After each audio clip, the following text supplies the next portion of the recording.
आज मैं आपको लॉस्ट ऑब्जेक्ट की बहुत ही छोटी-सी लेकिन बहुत ही असरदार रेमेडी देने जा रही हूँ।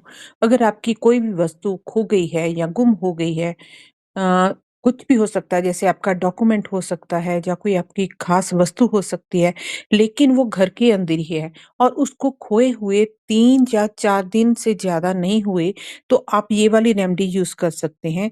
आपको क्या करना है, ये एक स्विच वर्ड है, आपको उसको चैंट करना है। उस स्विच वर्ड को नोट कर लीजिए, crystal reach now, crystal reach now, crystal reach now.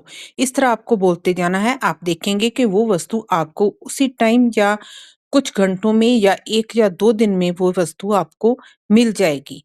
बाकी बातें बाद में करेंगे, पहले आप करके देखिए और इसका रिज़ल्ट देखिए।